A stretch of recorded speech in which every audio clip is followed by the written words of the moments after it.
ଆଉ ଏକ ସୁନ୍ଦର ଓଡ଼ିଆ କାହାଣୀ ଆଜି ଆମେ ଶୁଣିବା, ଯାହାକି ଆମର ପୌରାଣିକ କଥାବସ୍ତୁ ଉପରେ ଆଧାରିତ। ଗପଟି ହେଉଛି ଭକ୍ତ ଧ୍ରୁବ କଥା। ଆଗକାଳରେ ଉତ୍ତାନପଦ ନାମରେ ଜଣେ ରାଜା ଥିଲେ। ତାଙ୍କର 2 ଜଣ ରାଣୀ ଥିଲେ। ଜଣେ ରାଣୀଙ୍କର ନାମ ସୁରୁଚି, ଆଉ ଅନ୍ୟ ରାଣୀଙ୍କର ନାମ ହେଉଛି ସୁନୀତି। ସୁନୀତି ବଡ଼ ରାଣୀ ଆଉ ସୁରୁଚି ସାନ ରାଣୀ ଥିଲେ। 2 ରାଣୀଙ୍କର 2ଟି ପୁଅ ଥିଲେ। ସୁରୁଚିଙ୍କ ପୁଅର ନାମ ଉତ୍ତମ ଏବଂ ସୁନୀତିଙ୍କ ପୁଅର ନାମ ଧ୍ରୁବ। ସାନ ରାଣୀ ସୁରୁଚି ଥିଲେ ଦେଖିବାକୁ ଭାରି ସୁନ୍ଦର। ରାଜା ଉତ୍ତାନପାଦ ବଡ଼ ରାଣୀ ସୁନୀତିଙ୍କ ଠାରୁ ସାନ ରାଣୀ ସୁରୁଚିକୁ ଅଧିକ ଭଲ ପାଉଥିଲେ। ସୁରୁଚି ସବୁବେଳେ ଚାହୁଁଥିଲେ ରାଜା କେମିତି ଉତ୍ତମକୁ ଅଧିକ ଭଲ ପାଆନ୍ତୁ। ଏମିତି ହେଲେ ରାଜାଙ୍କ ପରେ ତାଙ୍କ ପୁଅ ହେବ ରାଜା। ତେଣୁ ସେ ଧ୍ରୁବକୁ ଟିକିଏ ବୋଲି ଭଲ ପାଉନଥିଲେ। ସେ ସବୁବେଳେ ରାଜାଙ୍କ ପାଖରେ ରହୁଥିଲେ। ତାଙ୍କ ପୁଅ ଉତ୍ତମ ସବୁବେଳେ ରାଜାଙ୍କ ପାଖରେ ବି ଖେଳୁଥିଲା, ବୁଲୁଥିଲା, ସବୁକିଛି ରାଜାଙ୍କ ନିକଟରେ କରୁଥିଲା। ବଡ଼ ରାଣୀ ସୁନୀତି ଥିଲେ ବଡ଼ ଦୟାଳୁ। ସେ ଧର୍ମକର୍ମ କରିବାକୁ ଭଲ ପାଉଥିଲେ। ରାଜାଙ୍କ ସେବା କାମ ସାରି ସେ ପୂଜାପାଠ କରିବାରେ ଦିନ ବିତାଇ ଦେଉଥିଲେ। ରାଜାଙ୍କର ଲୋକମାନେ ସୁରୁଚିଙ୍କ ଠାରୁ ସୁନୀତିକୁ ବେଶୀ ଭଲ ପାଉଥିଲେ।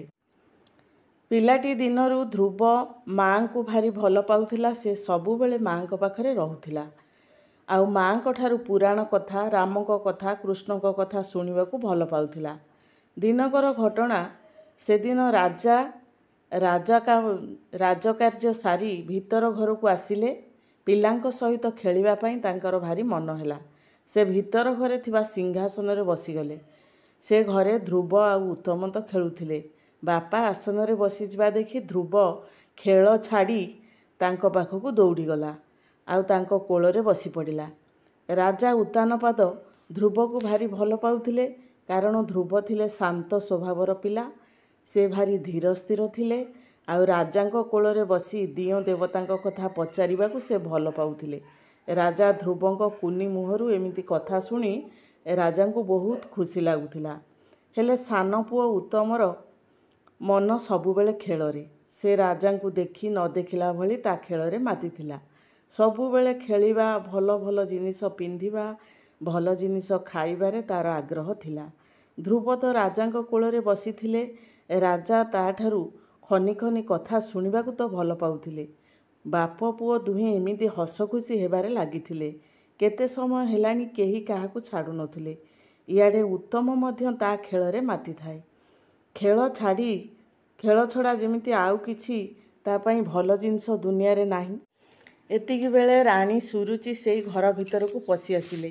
ରାଜାଙ୍କ କୋଳରେ ତାଙ୍କ ସଉତୁଣୀର ପୁଅ ଧ୍ରୁବ ବସିଥିଲା। ତାଙ୍କ ଦେହ ସହିଲା ନାହିଁ। ସେ ତରବରରେ ରାଜାଙ୍କ ପାଖକୁ ଦୌଡ଼ିଗଲେ। ଧ୍ରୁବଙ୍କ ହାତ ଓଟାରି ତାଙ୍କ କୋଳରୁ ତଳକୁ ଓହ୍ଲାଇ ଦେଲେ।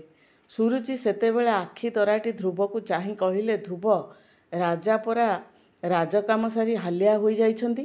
ତାଙ୍କୁ ଟିକିଏ ଶାନ୍ତିରେ ବସିବାକୁ ଦେ। ଆଉ ଶୁଣ, ରାଜାଙ୍କ କୋଳରେ ବସିବାକୁ ହେଲେ ଆଗ ଯାଇ ତପ କର। ଭଗବାନ ଖୁସି ହେଲେ ଯଦି ତୋତେ ମୋ କୋଳରେ ଜନ୍ମ ଦିଅନ୍ତି, ତେବେ ଯାଇ ତୁ ରାଜାଙ୍କ କୋଳରେ ବସିବୁ। ଯା, ପଳା, ଏବେ ତୋ ମା ପାଖକୁ ଯା। ବିଚରା ଧ୍ରୁବ ତ ପିଲା ଲୋକ, ସିଏ ଏତେ କଥା କ'ଣ ବୁଝିବ। ସାବତ ମାଆର ଏଇଭଳି କଥା ଶୁଣି ସେ ତୁନି ହୋଇ ପଳାଇଲା। ଉତ୍ତମ ମଧ୍ୟ କିଛି ବୁଝିପାରିଲାନି। ସେତେବେଳେ ଖାଲି ବଲ ବଲ ହୋଇ ଚାହିଁବାରେ ଲାଗିଲା। 5 ବରଷର କୁନି ପିଲା ଧ୍ରୁବ ବାପାଙ୍କ କୋଳରୁ ତାଙ୍କୁ ଓହ୍ଲେଇ ଦିଆଗଲା। ତାଙ୍କ ମନ ଦୁଃଖ ବହୁତ ହେଲା। ତାଙ୍କୁ କାନ୍ଦ ମାଡ଼ିଲା। ସେ କାନ୍ଦ କାନ୍ଦ ହୋଇ ମା ସୁନୀତିଙ୍କ ପାଖକୁ ପଳାଇ ଆସିଲେ। ପୁଅର ସବୁ ଅଳି ତା ମା ପାଖରେ, ଆଉ ଯାଆନ୍ତା କୁଆଡ଼େ। ମା ସୁନୀତିଙ୍କ ମନ ତ ସବୁବେଳେ ଧର୍ମରେ।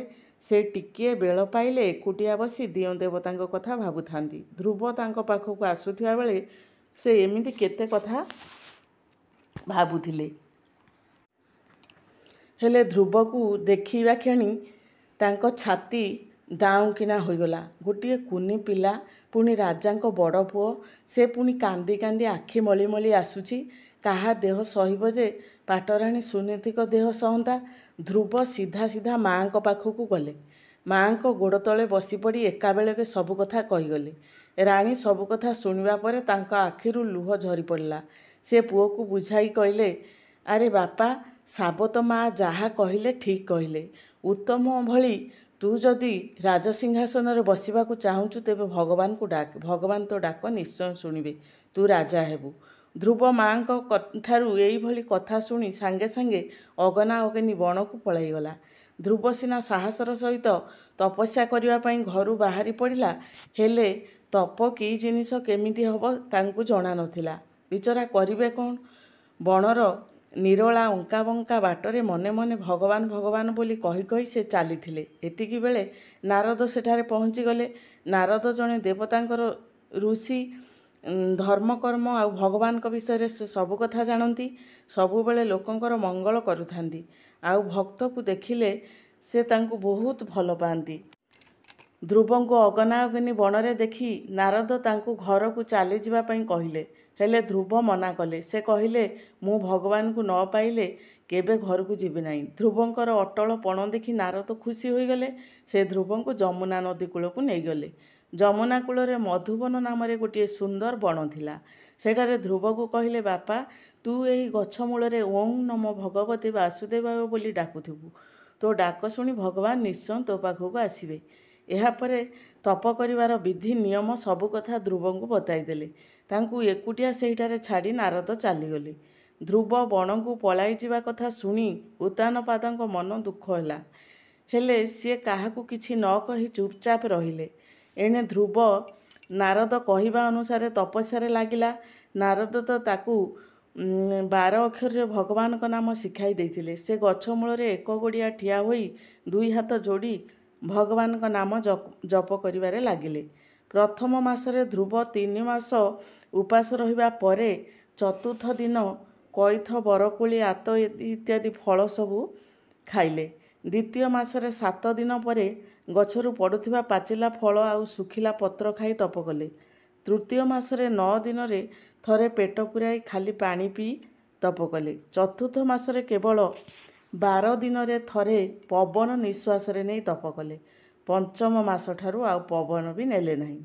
ଧ୍ରୁବ କଠୋର ତପ କଲେ। ସେ ଏପରି ଏକମନ ହୋଇ ତପ କଲେ ଯେ ଦେବତାମାନେ ଡରିଗଲେ। ବହୁତ ତପସ୍ୟା କରି ମଣିଷମାନେ ତ ଦେବତା ହୋଇଛନ୍ତି। ଧ୍ରୁବ ସାଧନା କରି କାଳେ ଦେବତା ପଦ ନେଇଯିବ, ଏଇ କଥା ଭାବି ସେମାନେ ଡରିଗଲେ। ତେଣୁ ଧ୍ରୁବଙ୍କ ତପସ୍ୟା ଭାଙ୍ଗି ଦେବା ପାଇଁ ତାଙ୍କୁ ବହୁତ ପ୍ରକାର ଡରାଇଲେ। ଧ୍ରୁବ ସିଏ ପୁଣି ଡରିବେ କାହାକୁ? ଯିଏ ବିମାତା ସୁରୁଚିକୁ କେବେ ଡରି ନଥିଲେ, ସିଏ ପୁଣି ବାଘ ଭାଲୁକୁ ଡରିବେ? ତାଙ୍କର ମନ ତ କେବଳ ଭଗବାନଙ୍କୁ ପାଇବା ପାଇଁ ଲାଗି ରହିଛି। ତେଣୁ ଡର ଭୟ ତାଙ୍କୁ କିଛି ଜଣା ପଡ଼ିଲା ନାହିଁ। ଧ୍ରୁବ ଯେଉଁ ତପସ୍ୟା କଲେ ତାକୁ ଘୋର ସାଧନା କହନ୍ତି। ଧ୍ରୁବଙ୍କ ଡାକ ଭଗବାନ ଶୁଣିଲେ। ଭଗବାନ ଧ୍ରୁବ ପାଖକୁ ଆସିଲେ। ଧ୍ରୁବ ଆଖି ଖୋଲି ଦେଖିଲା ବେଳକୁ ଭଗବାନ ତାଙ୍କ ଆଗରେ ଠିଆ ହୋଇଛନ୍ତି। ଚାରି ହାତରେ ଶଙ୍ଖ, ଚକ୍ର, ଗଦା, ପଦ୍ମ ଧରିଛନ୍ତି। ଶ୍ୟାମଳ ଦେହରୁ ଅପୂର୍ବ ତେଜ ବାହାରୁଥାଏ। 100 ସୂର୍ଯ୍ୟଙ୍କ ଭଳି ସେ ତେଜିଆନ ଦିଶୁଥାନ୍ତି। ଆଉ ଧ୍ରୁବଙ୍କୁ ଚାହିଁ ଅଳ୍ପ ଅଳ୍ପ ହସୁଥାନ୍ତି। ଭଗବାନ ସତେ କେତେ ସୁନ୍ଦର! ଭଗବାନଙ୍କ ରୂପ ଦେଖି ଧ୍ରୁବ ଅବାକ୍ ହୋଇଗଲେ। ତାଙ୍କ ପାଟିରୁ ପଦେ ବୋଲି କଥା ବାହାରିଲା ନାହିଁ। ସେ ମୂକ ପାଲଟିଗଲେ।